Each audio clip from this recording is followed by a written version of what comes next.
Well, the short version is that that I'd been taking the wounded out to the US to ride on the back of Harley Davidsons across Route 66 and sort of general Arizona area. And they came to me and said, would I consider doing an off-road adventure from John O'Groats to Land's End to raise the profile of the wounded and raise funds for the wounded. I'm a beneficiary for Bike Tours for the Wounded. I've been on 3 tours out in America with them. 2 tours being with Carla. That's how I know Carla. I was really humbled that they was doing it for the charity. You know, I'm a strong believer in that charity, and it helps people. And for them to do 2 charities, the Dougie Does Out and Bike Tours for the Wounded, I really wanted to go up and say, you know, best of luck and represent them 2 charities at the start point. I was put in touch with Paul Blaise, who's a motorcycle journalist, and I rang him up and I said, this is what I'm going to do, and the phone went really silent. He said, do you have any idea what you've just said? And I said, yeah, I'm going to ride off-road from John O'Groats to Land's End. And after he'd sort of picked the phone back up, he told me to join the Trail Riders Fellowship. I've been riding motorbikes now for 50 years, God help me. And I got involved with the JOGLE when I was introduced to Carla through her friend Julia and my friend Tribble when they got together. And she just phoned me up out of the blue and told me that she had this crazy idea to do Land's End to John O'Groats trail riding. But although she was a very experienced motorcyclist, she knew absolutely nothing about trail riding. And even though she'd ridden on circuits, she'd never been off the tarmac. She had a full 6 months, you know, to prepare herself. And one of the first things I'd said to her on the phone was, you should join the Trail Riders Fellowship, which she did. Her local TRF group, Wilts TRF, sort of took her under their wing, and she got herself second-hand trail bike, a 250, and started doing some riding. And she recounted, it's quite amusing that, you know, at first they started her on an easy lane and then took her on something a bit more difficult, and she was immediately on her backside. I started taking Carla out fairly early on in her experience of riding. Got to know that she'd very competent road rider but had never ridden trail riding. Had a lot of fun, and then Carla started to drop hints about this big trip she was doing. And then we got to know each other more, and then Carla started to ramp up the requests. Andrew, you know, it'd be a great trip, we'd love you, have you on board, it's going to be fantastic. And my wife was very encouraging. She said, Andrew, it may well be a trip of a lifetime, don't rule it out. So I phoned Carla up and said, yeah, Carla, I'm in.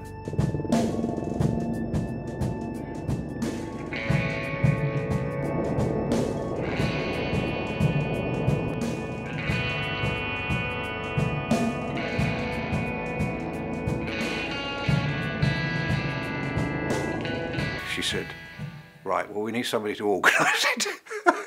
So I said, what do you mean? Surely you've organised the trip. She said, no, we need... So anyway, I said, okay, well, yeah, let's go for it. But the long and short of it was, I got to talk to lots of the groups of the TRF around the UK, started to get them geared up to help us do this charity ride.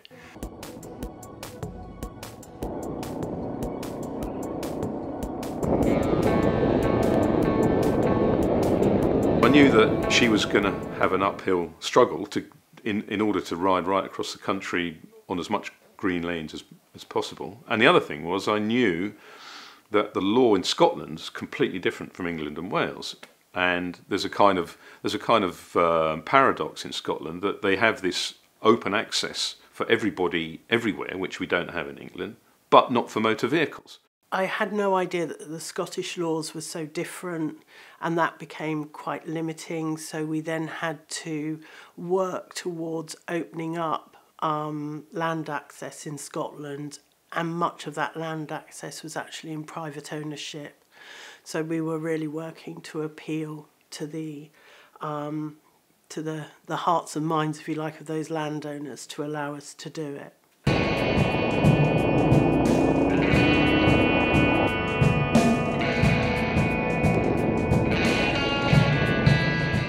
They were struggling for getting contact with landowners.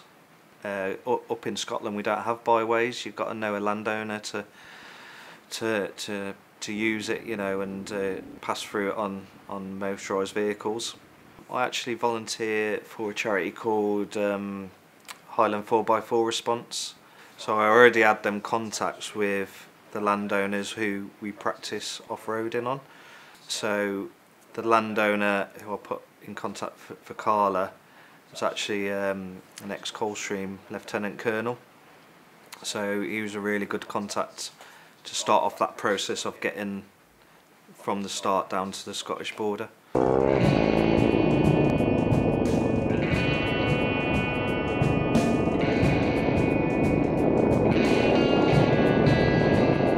As it turned out, we managed to cobble together a really interesting route in Scotland, and then the TRF helped out, all the different groups helped out enormously all the way across England and Wales.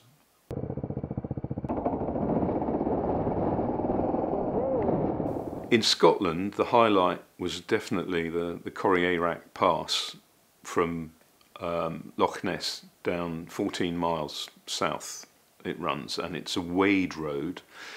And the thing about it was that I had read about it in Motorcycle Sport, which is one of the first magazines I wrote for myself.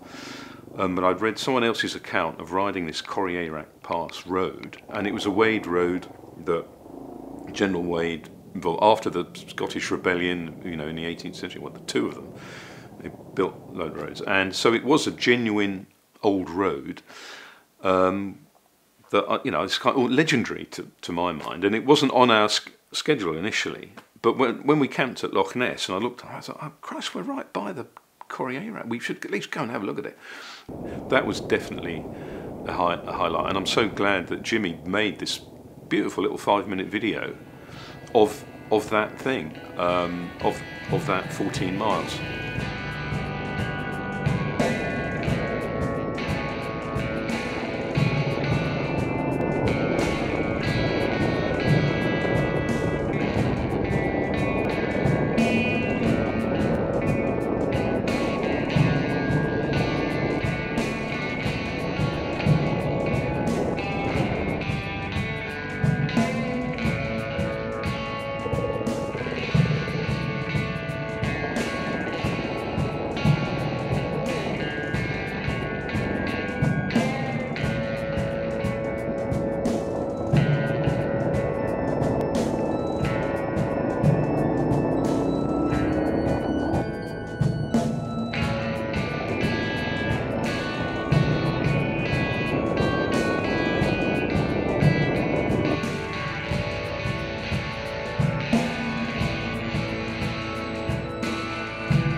There were some very challenging trails on my big bike.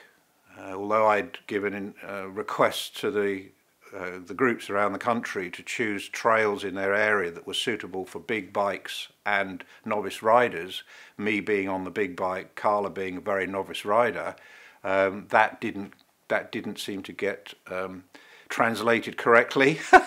So some of the trails on a big bike and for a novice rider were really quite tricky. But we were a team. We pulled together. We helped each other. You know, people would pick me up, put me back on the bike, and I'd carry on again. And that's what it was all about. It was that camaraderie, that team spirit, working together to get through the challenges.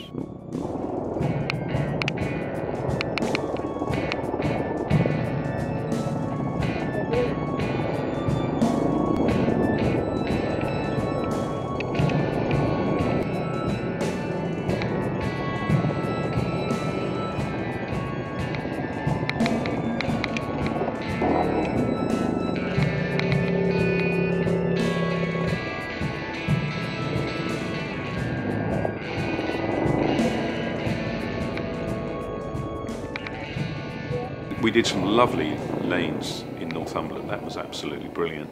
And there was this big incident when poor old Andrew had this monstrous GS 1200, and Greg had said, "Oh, there's this one. It's got a little bit of a step in it. Might be a bit of a..." Because he was on a KTM 450, which I actually still own to this day. You know, it's a proper enduro bike where you can get up a tricky step. To get a GS 1200 up, you know, you need to be a pretty bloody good rider to get up it at all. And then also the trail got very narrow, and of course the BMW's cylinders stick out, and Andrew dropped his bike seriously, not for the first time. He dropped it crossing some of the fords on the Corrierac Pass, but he had quite a nasty tumble where I think what happened was that his cylinder caught the bank and tipped him off. So he was a bit shaken, and then 100 yards further on was this massive rock step, which, I mean, I was crossed that I didn't get the CCM up it in one go cleanly. You know, I had a bit of a footing just to get that up, and I knew the BM would be. And Andrew said, "Well, you know," and I said, I'll do this step for you, Andrew. And it's the first time I'd ridden his bike. You know, it took three of us kind of heaving it up. So that was a kind of a highlight. It was a low light for Andrew, but it was a kind of, you know, that was one of the biggest challenges of the whole event from my point of view.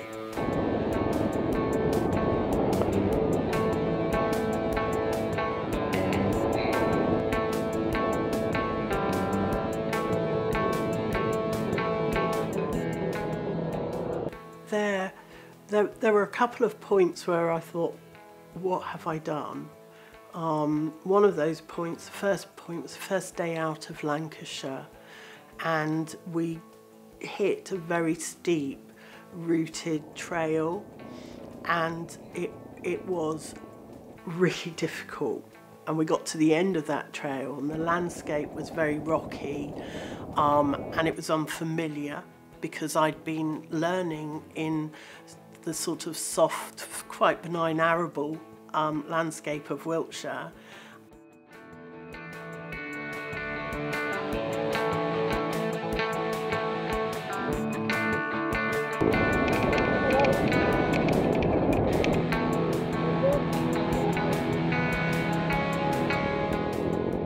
So the ride took about 2 weeks, and the distances varied according to the technical difficulty of the rides that we were doing. So there were some sections which could take hours to pass. You know, a good example of a section that was quite complex was the Strata Florida, which is in Wales. It's a very, very famous track. It's part of the Welsh 2-day trial. And you know, that is a very, very difficult trail for big bikes particularly, because it's got a number of rivers and dips and so on. And so that took us about 3.5 hours at least to clear that stretch, because we were having to lift some of the bikes through. Carefully done. Carefully done.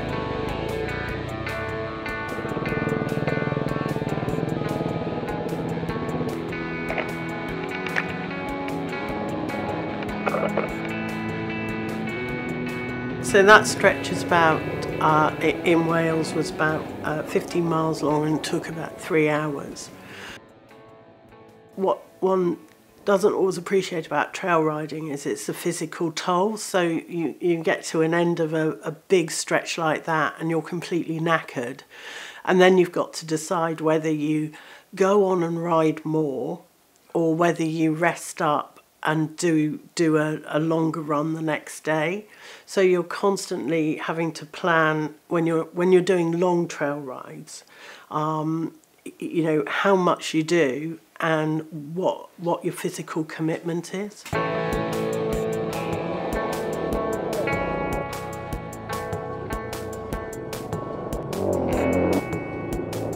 There were some counties in the UK, sorry, in England, where there are no trails to ride, so I had to choose really enjoyable backcountry lanes and roads away from all the towns and cities. So we actually had some really good riding, but it wasn't on unsealed roads, it was on tarmac roads.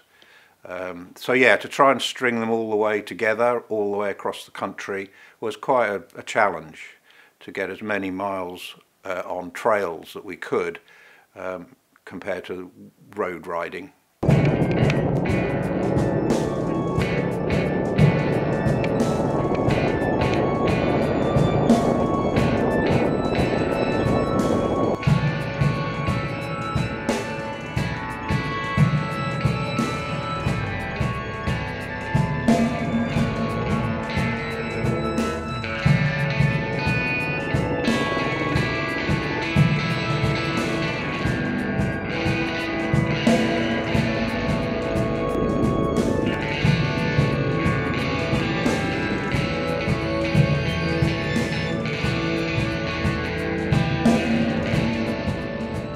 I was the support driver for the JOGLE, so really my core job was to pack everything up at the beginning of the day, get all the tents, all the food, all the safety equipment.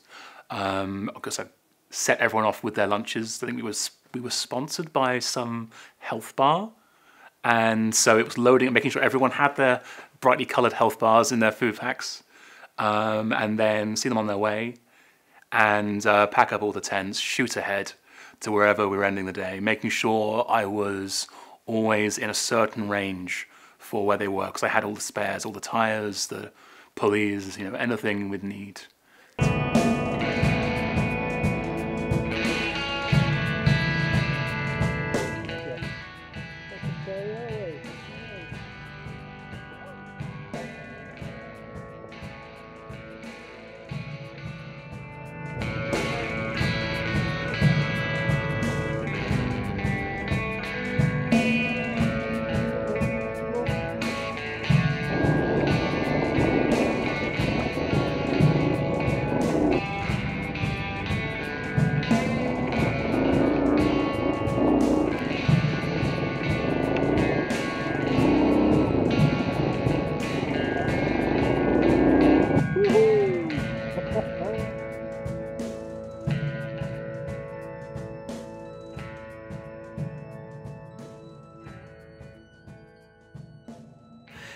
Just before we were about to go, or not long before we were about to go, one of the Wiltshire TRF gentleman, Fraser, who'd been training me, he came to me and he said that Jimmy was interested in coming on the ride with us.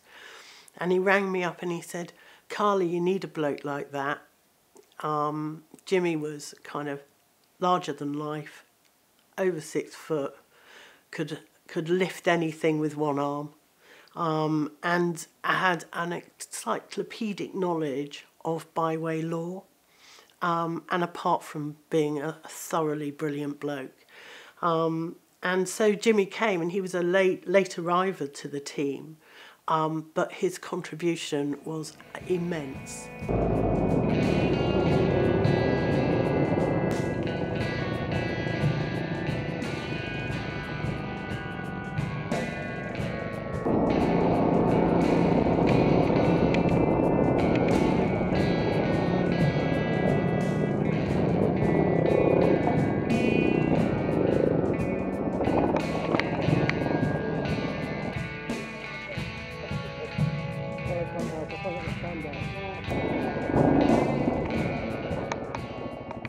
when we set off from Caen in Wiltshire, again there was only we were back down to small numbers again, because the big group thing was from Haltwhistle to Caen. We also had Steve Burbage, the Andover baker. So he turned up on his Sim Fiddle 125 scooter, which was brilliant. And he rode the whole morning with us. And one of the highlights for me of that day was we were on a fairly easy trail on Salisbury Plain. You know, we're just bumbling along. And Steve came past me on his fiddle scooter, sort of cackling like a madman. Going really quite fast to be trail riding on a scooter, which, you know, most people don't do. Very well done, sir. Very well done. On that same day, and this is one of the weirdest things that's ever happened to me. We're on this really overgrown trail, and stop, and I literally put my foot down on the right into the shrubbery, and it just disappeared. I was, without knowing it, I was on the edge of about a 4-foot ditch, and so we just went like that, and I went down into this ditch with the bike on top of me. But with my journo's instinct, I reached into my pocket for my pocket camera, and I went, "Take a photo!" like that.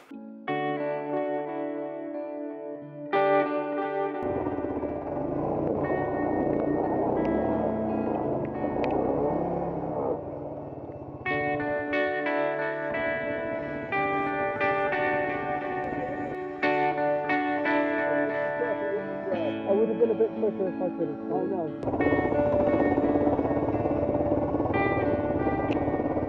Just a few lanes before we finished the ride, where the end was in sight, and I was knackered, and it was the adrenaline had gone, and I hit the last lane, and I can remember getting to the top of the last lane, making a complete hash of it. It wasn't that difficult, but against that backdrop it was difficult, and I can remember just standing and crying at the end of the lane, and I only had 3 more lanes to do. Former presenter of Top Gear, paying the ferryman.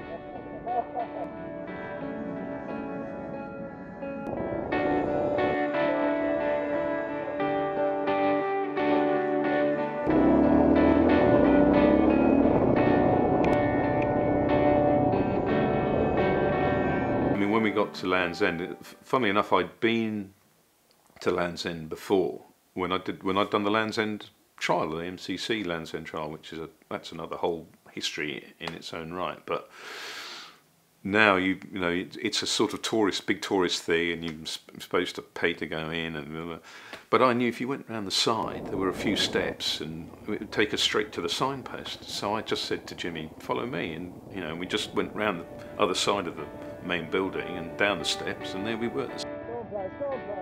So when I got to the end of the ride, when I got to Land's End, and I was stood on the pedals with Jimmy and with Andrew and with Blaise, and I thought, no one will ever tell me that I can't do something again.